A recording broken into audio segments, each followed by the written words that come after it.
Hello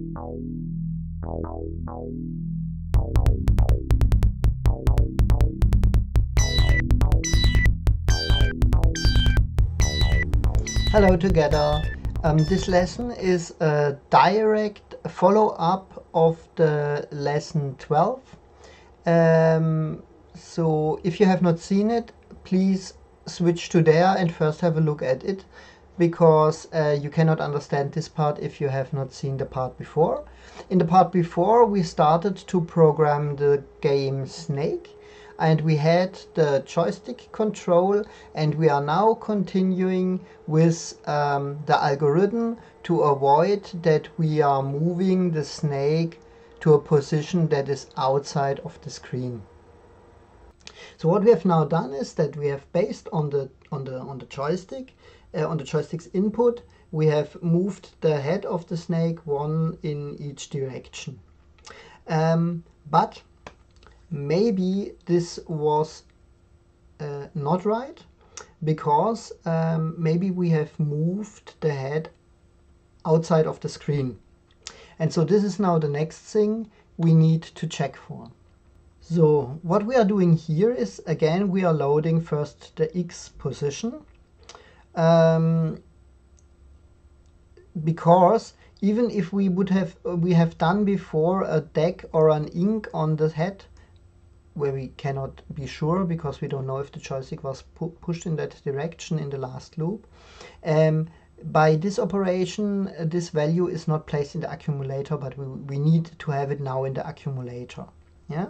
So first we load this X position, and then we do a comparison with 80, because the screen of the Commodore 65 has a size of 80, which is from 0 to 79. So 80, if our X position has now the value 80, it's definitely too much and it's outside of the screen. And so what do we then in that case? So we first make the comparison. We check if the comparison was equal. So if not, there is no problem, because it will then be smaller, because if it would have been, for example, 81, it would have been once before 80, and we already would have handled it there. So this means, if not, it's not a problem. We can leave the value as it is. And if so, the thing that we want to do in Snake is we want to re-enter on the other side of the screen. So then we just change the X value to 0. And this is what we do here and here. So here we are loading then the 0 into the accumulator, and here we are writing it again back into the variable we want to guard. So, and now we have to do this for the other side. Okay, and what is on the other side? So again, we are loading the variable. So, and then we're making a compare, but with what?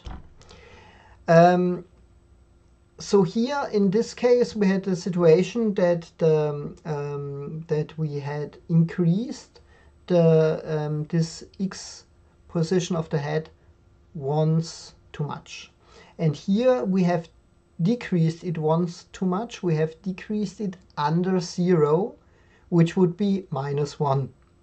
But in the digital world there is no -1. So if you decrease a byte below 0, it just starts again from the beginning, which is 255.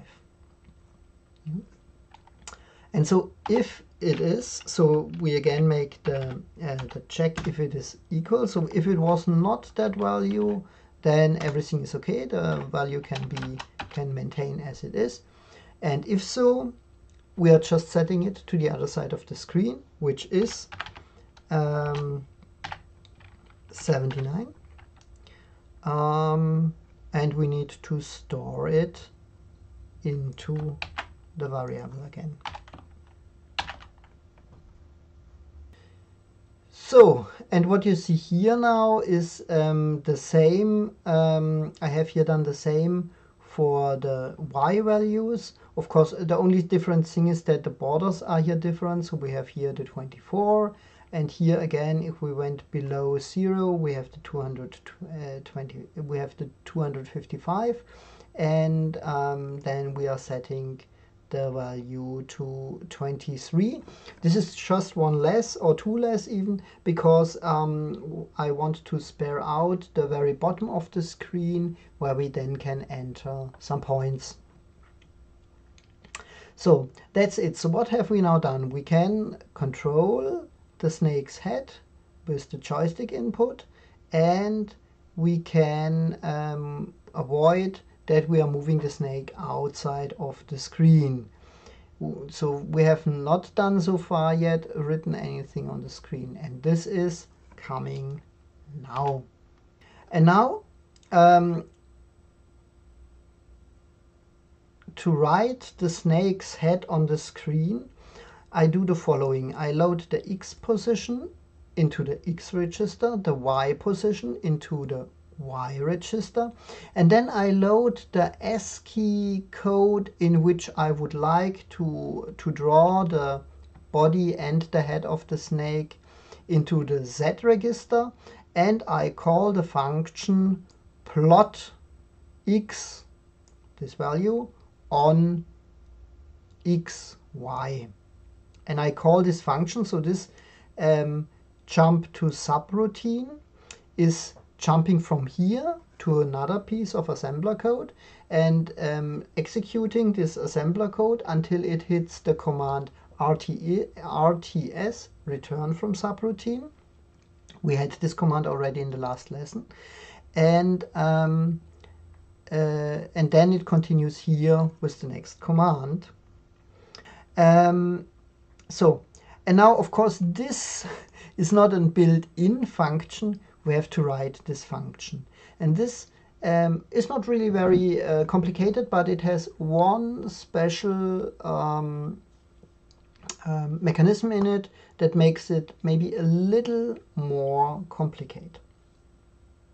And before we move to now developing this function, I defined here some additional helping variables. So we have again here just this definition, and what you see here is that the address looks a little bit different because it's smaller. It is an address, or it's two addresses on the 0 page, so this means the higher part is just 0. So I also could write this, but I should not, because then the commands would not work, but it means the same address.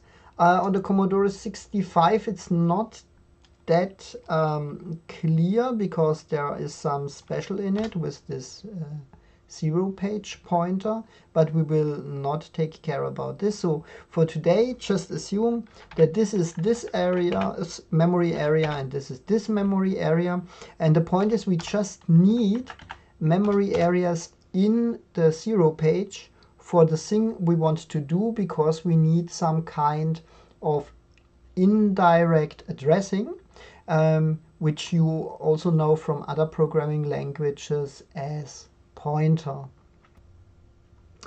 So, and now let us go through this plotting routine. So this is the complete routine we need to understand. So, and maybe here again, what does it does? So we handed over the X position and the Y position on the screen where we want this routine to draw something. And what should it draw? It should draw the value that we handed over in the set register. So what do we need to do? So what we basically need to do is we need to go on the Y 80 times. So if Y is, for example, 3, we need 80 times 3 or 3 80 times, because we are then in the third line, and then we just add the X. So if we are at Y3 and X5, we want to be at the end at 3 times 80 plus 5. And there on the screen we want to in this memory cell representing the screen, we want to write the value that was stored in Z. So for this, we initially set our two helping variables to the value, to the addresses where the memory screen starts. So this is at 800 in hex. And this is why we need these two memory areas, because, or these two variables, because this is an 18-bit number, so we need to store it in two 8-bit variables. So we store in the parameter 1 the lower, which is 0, 0, and here the higher part of the memory area, which is this 8, which gives together then this 800 in hex. So this is our starting point. And then we are first checking for the y, if the y was 0. So you see here another compare command. You also have special compare commands to compare directly, not with the accumulator, but with the smaller registers like y, x, and z. If this was not equal, then we are going now into our line with this multiplying. If so, we are on the very top line and we can directly jump to the final operations for plotting. The only thing we have to do is to add x to the parameter 0. Yeah? So because if y was 0 and x was 5, we just want to write something into the memory area 805. And since this is 800, we need to add here the 5, and then we can continue with plotting the final operations, which is then later here, but we will come to this also if we went really through the real algorithm. So now if y was not 0, then we would now have to do this multiplication. So what we are doing is we are loading here the 80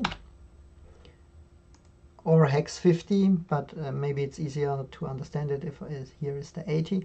We load here the 80 into the accumulator. And now what we want to do is to add this 80 that much times to this parameter 0 as we have y. This is the idea.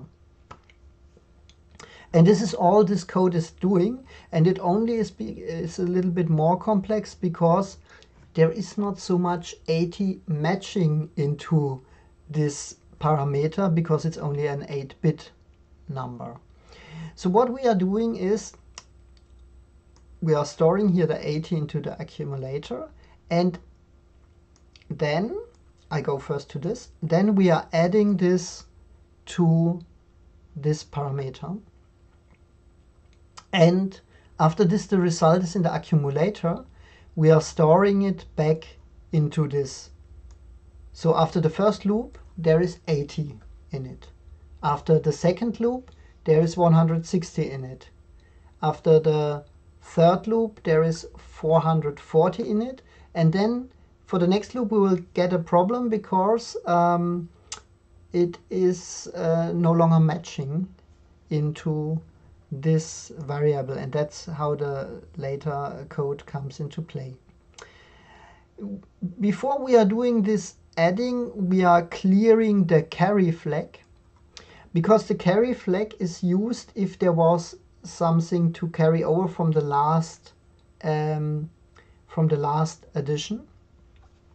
And since we don't know if it was set or not, we are just clearing it to be on the safe side, because if we would not clear it, the result would be, so there would be calculated a normal addition, and then in addition 1 would be added. This is how the carry flag is working together with this addition, with this add command, and this is why we need this CLC. So this is just clearing the carry flag so that the addition here is working in a way how we expect it. So we are adding 80 to this variable, we are storing it back, and then we are checking if the carry flag was set. Why? Because in the fourth loop, if we would add 80 a fourth time, we would get an overflow, because we would have this 240, and we would add again 80. So the result would not match into the parameter. The lower part would be still calculated be right, but on the higher part there would be something cut off, and this is symbolized by setting the carry flag. So if the carry flag was set, or here branch if carry is clear, if it was not set, we just jump over and continue with the regular algorithm. But if it was set, we are doing the following: we are just incrementing the higher byte by 1. Yeah? So then this is no longer 800, it's then 900 and something, and then this the addition in total is fine again. So, and then no matter if we had done this or not, we are decreasing y, because we want to come to an end. We only want to do this as many times as we handed over the y. And then we are checking if y is already 0. And if it is not 0, we are just jumping back and we continue. If it is 0, we are copying the x value to the accumulator, because we are now need to do the addition of the x value. Then again we are doing the clearing of the carry flag, and we are adding the value to the parameter 0.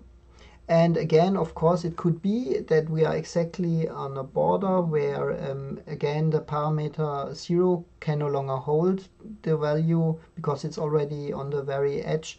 And so if there is again the carry flag set, we are increasing again the parameter. So, and now the parameter 1 and the parameter 0 together are holding exactly the memory area where we want to write the head to. And there is a special kind how to access now this memory area, and this only works if you have this parameters in the 0 page, because then you can do, for example, this kind of access. So you give the parameter, so in reality this is just an hex number, but due to this syntax with this braces, the assembler knows that I want to do now a special version of this STA, and then the processor stores the value that is actually in the accumulator into the location that is indicated by this area in the memory and the next higher one, because I need 2 cells to have a full address. So he takes here that value. Of course it's now changed, we have manipulated it, and then he looks for the next higher memory area where he finds this value. Of course we also have calculated this and adapted it, and assembles this to a memory area, and writes to that memory area the value of the accumulator. This operation does even more, because he also can you also can set a value to y, and then he does not write to exactly that memory area, but he also gives an additional offset. So if y would, for example, be 1, he would write to the next memory location, or if it's 2, to the over next memory location. But we have set it here to 0. And we are storing here the value. You see what we are doing here before we are storing.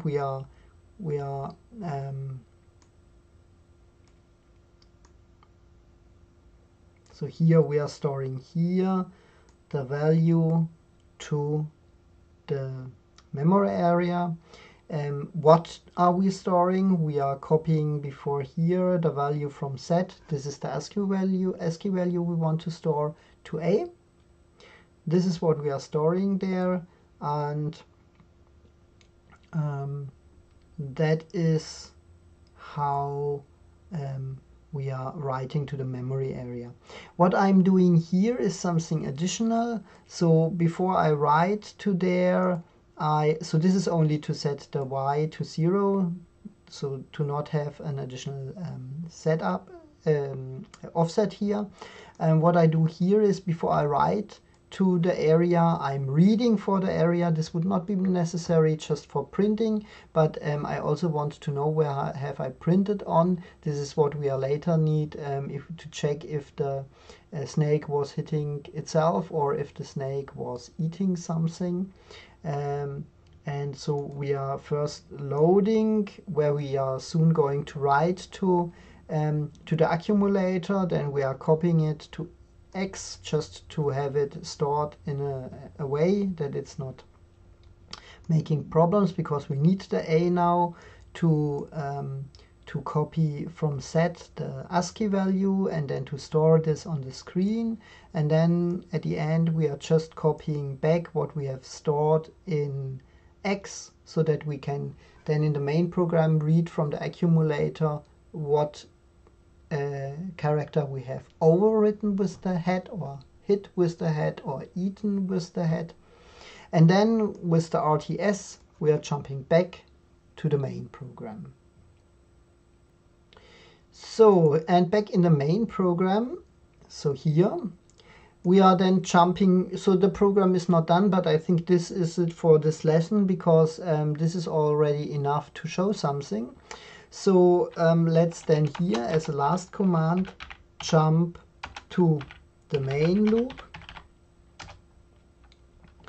and then let's set here the main loop. And now this is not the full game. We will continue this in the next, and we will finish this, I hope so, in the next lesson. But where is it? Here.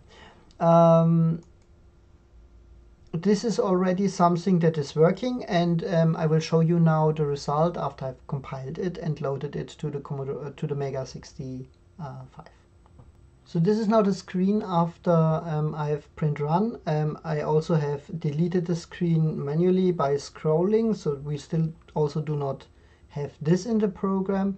You see here at the bottom the snake, it's not moving. Why is it not moving? Because we have not set an initial direction for the snake. But by pressing the joystick, you already can move it. We also have this this function that we can leave the screen on one side and enter it on the other side. We can also for the other direction. Of course, you see there we have no check for the collision yet. We also have no food that we place or eat. So this all is not working. Also, we have not programmed now the tail for moving after the head. But a few things are also working.